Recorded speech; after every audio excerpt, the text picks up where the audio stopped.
Hey everyone, welcome back to the channel. It's Dos Cavazos here. I'm Anthony. I'm Casey. And today we are watching episode 3 of season 5 of Better Call Saul. So the last episode ended in a really cool way. Nacho approached Saul to theoretically what we're thinking is possibly get Crazy 8, some representation. So I want to see that. I really want to see him go into the courtroom and take on a really big case. That's what I've been so excited for. I'm interested to see the dynamic with Kim and Jimmy, like how it just seems like they're splitting apart. I just feel like there's going to be something that really drives it over the edge. Like one thing is going to happen and then Kim's going to be like, you know what, I'm done. That's what I think. So I've just been waiting to see, but it seems like they kind of just...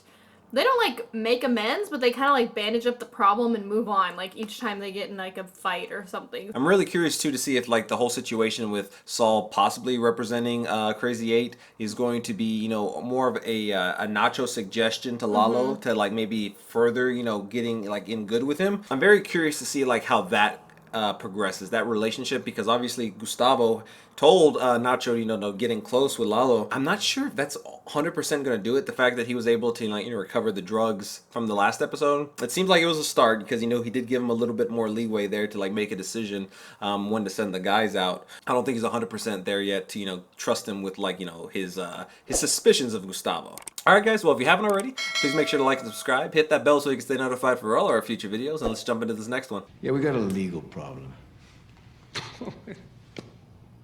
A legal problem. Oh, fantastic. He was, like, scared. We need our friend to tell the cops some things. We want him to say exactly what we tell him. No more, no less. But the cops can't know it's coming from us. We send you in there, tell them how to do it, and they can't listen. Attorney-client confidentiality. So going this way could be expensive. Rush fees, do the math, it's like 7,000. We're gonna pay it. 925. Can you just say that up? Okay. It's like nothing. He's gonna pay him right now? Yeah. For your trouble, let's make it 8. Damn. Well, that's just an extra $75. I'm like, woo! Big baller. Hey, this is the bar he was with Werner at, right? I guess Werner's death is really affecting him. You mean his murder of him? Yeah. Take it down. Right there. The third from the bottom. Oh, because he said his dad I don't know, Mike. did that. Customers Murder. send these in. I think you've had enough. Take it down now. I still think Drunk Mike can handle them all. Gramps, where you going? Yo, got 20 bucks you can lend? They're all like super tall, right? Or is Mike just not that tall? Look how tall they are. I got a lot more than 20 bucks, asshole. Hey, yo, Gramps can throw it out. Gramps can throw down. Talk to you like that. Oh shit! He definitely can throw down. Oh my god. Dislocated. Stepped on him. Damn. Gramps can throw down. That's like my favorite line. I just realized I have all pro bono clients tomorrow, all day. No Mesa Verde. Oh. Financially speaking, Saul Goodman just had his best day yet. I want to see Ignacio, Who is this? his father. Aww. Gutiérrez me hizo una oferta para comprar el taller. Me ofreció mucho más de lo que vale, incluso con el terreno. Siempre pensé que el taller sería tuyo. Tú mandaste a Gutiérrez. Oh. El dinero que me está ofreciendo es tuyo. Tú quieres huir y quieres que yo huya también. Entrégate a la policía, enfrenta lo que has hecho. Ni madres, yo no voy a huir. Wow. I just want his dad to be okay. I don't want him to get hurt. I'm confused. I thought you'd be on your way to Tucumcari by now. Rich. I just got off with Kevin Wartell. He wants You there right now to straighten this out, hands on. Well, I'm flattered, but my clients need me. I have a full day of appearances here. Well, I can tell you, he's called twice in 40 minutes. I promise you, Tucumcari is under control. The associates are more than capable. Help me understand. It's not like you're in the middle of a murder trial. But Mesa Verde keeps the lights on. Once in a while, you have to give a little to get a little. She right. just wants to do, I'm on my way. what she wants. She doesn't want to deal with mess of it anymore. How are you at memorization? Damn. I'm like, not good. We're like, let me take this paper. No. No way, is that No! Hank? Yes! It is! It's Hank! I can just tell. Ah! Excuse me? Oh my god! Hey, Miranda. How's the boy? Oh. He's good, Hank. He's good at third base? I never thought we were gonna see him. Gotcha. Oh my gosh. Hey, Steve. Looking good, And Myrna. Steve! Wow. Oh my god, this is so cool to see. It's gonna be his first introduction to Saul. Give me the deets. Where the drugs come from, who the money goes to, the name of your boss, and who you report to. Silence! No stage. Were you talking to them? Were you talking to my client without his lawyer present? Saul Goodman, I'm Mr. Molina's attorney, and you're in violation of his constitutional rights. It's all good, man. I want to talk. No, you don't. Yeah, I do. Sounds like he does. You're killing me. You're killing me. What if we say it's contingent? On what? Mr. Molina will stay in custody while you verify his very specific, limited information.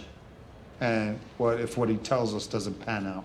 Oh, well, then he just stays here. I mean, we're back where we started. But if his information leads to something... Arrests. What? If his information leads to arrests. That might throw a monkey wrench in it. Oh, yeah. Well, if his information leads to arrests, then charges go away. The dealers kick up the cash. I don't know who picks it up. All I know is that there are these 3 dead drops they run on Thursday nights. Hold on. What? Look, I know how this goes, all right? My guy talks to you, you squeeze him out like a sponge, then you dump him back on the street. Word gets out that he's a fink, he ends up bleeding out in front of his mother's house. What? No, it's not gonna happen, okay? Do you hear what I'm saying? My client is not leaving here with a target on his back. Assuming this isn't one big jag-off, it looked like he got out because his lawyer's a genius. Can't tell if this went their way or not. Because they kind of harped on that whole thing about like arrests. Mr. Acker, hello.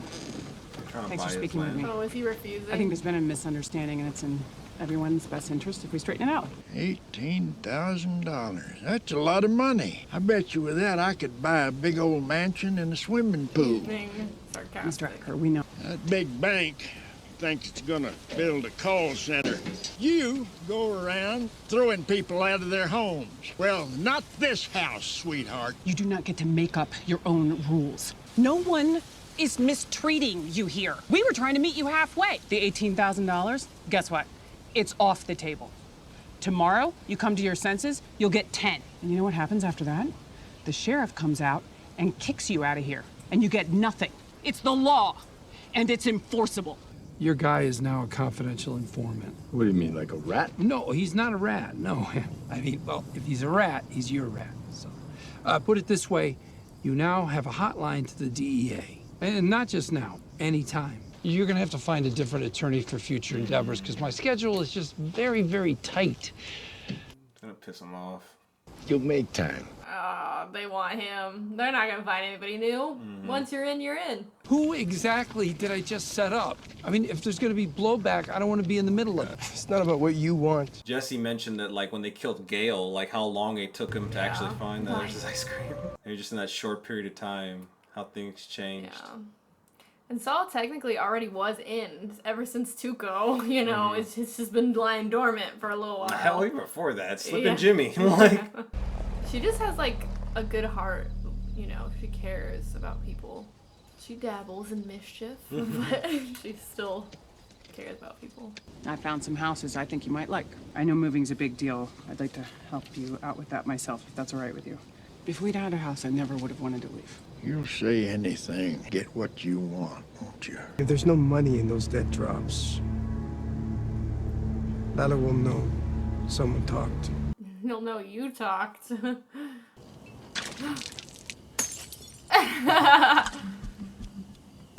Oh.